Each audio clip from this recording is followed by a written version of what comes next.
Бүгінгі сабағымызда x плюс y тең альфа, синус x плюс синус y тең a түріндегі теңдеулер жүйесін шешеміз. Бұл теңдеулер жүйесін шешу үшін синустардың қосындысын көбейткіштерге жіктеп аламыз. Сонда аргументтердің қосындысы пайда болатындай бір өрнек пайда болады.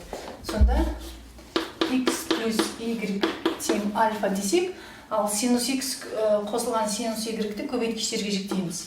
2 синус x плюс y бөлінген 2 косинус x минус y бөлінген 2 тең a түрінде жазылады. Енді осы жердегі x плюс y-тің орнына жаңағы x плюс y-тің мәнін қоятын болсақ, мына жерге мына альфаның мәнін әкеліп қоятын болсақ, онда саны нақты бұрыштың шамасы анықталатын өрнек шығады. Сонда бүйтіп жазсақ болады: x плюс y тең альфа 2 синус альфа бөлінген 2 көбейту косинус x минус y бөлінген 2 тең a. Көбейту екеселенген синус альфа жартыны теңдіктің екінші жағына бөліммен өткізіп жібереміз. Сонда мынандай пайда болады: косинус x минус y бөлінген 2 тең a бөлінген 2 синус альфа жартысы. Мынандай теңдеулер жүйесі пайда болады. Осы теңдеулер жүйесінен x минус y-ті тауып аламыз да, оны x плюс y арқылы алгебралық теңдеуге айналдырып, x, y айнымалылардың мәндерін табамыз. Осыларға бір мысал келтірейік. Мысалы, мынандай бір теңдеулер жүйесін шешейік. x плюс y тең пи бөлінген 3, синус x көбейтілген синус y тең 4-тен 1. Бұл жерде аргументтердің қосындысы болатын өрнек шығару үшін синустардың көбейтіндісін қосылғыштарға жүктеу формуласы арқылы жазамыз. Пи бөлінген 3-тің өзі жазылады, ал синустардың көбейтіндісін қосылғыштарға жүктеу формуласы былай ашылатын еді: косинус минус тең 4-тен 1 болатын. Енді осы жердегі косинус x плюс y өрнегінің орнына пи бөлінген 3-ті қоямыз. Сонда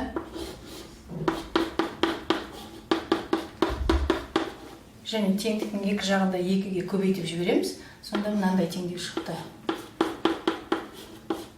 минус косинус пи бөлінген 3, яғни x плюс y-тің орнына мына пи бөлінген 3-ті апарып қойдық мына жерге. Сонда тең болады 2-ден 1-ге. Енді косинус пи бөлінген 3-тің мәнінің 2-ден 1 екенін білеміз. Яғни мынаның орнына 2-ден 1-ді қойсақ, ол минус 2-ден 1, теңдіктің оң жағына плюс 2-ден 1 болып шығады да, 2-ден 1-ге 2-ден 1-ді қоссақ 1 болып шығады. Косинус x минус y тең 1 болады. Енді мына жерден косинустың x минус y-ге қатысты теңдеуін шешіп аламыз. 3. Бұл жерден x минус y тең болады. Косинустың 1-ге тең болатын мәні бізде 2 пи n болады. n z-нің. Енді мына жүйені шешу үшін мүшелеп қосып жіберу және мүшелеп азайтып жіберу әдістерін қолданамыз. Егер бірінші мүшелеп қосып жіберетін болсақ, x-ке x-ті қосамыз, 2x болады, плюс y-ке минус y-ті қоссақ 0 болады, ал оң жағындағы өрнектер өздері қосылып жазылады. Пи бөлінген 3 плюс 2 пи n. Бұндағы n-іміз z-нан алынған.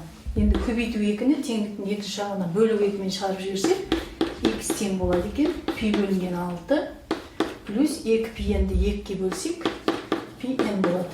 Бұдан n z-нан алынған дейміз. Енді екінші x-тің мәнін анықтау үшін мүшелеп азайтып жібереміз.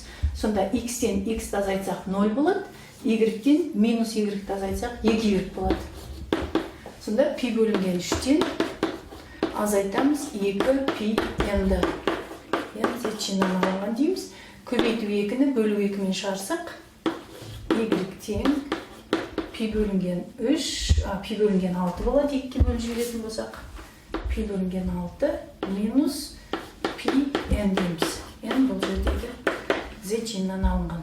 Сонымен жауабы, жүйенің жауабында x-тің мәні пи бөлінген 6 плюс пи n z-нан алынған, ал y-тің мәні пи бөлінген 6 минус пи n болады екен.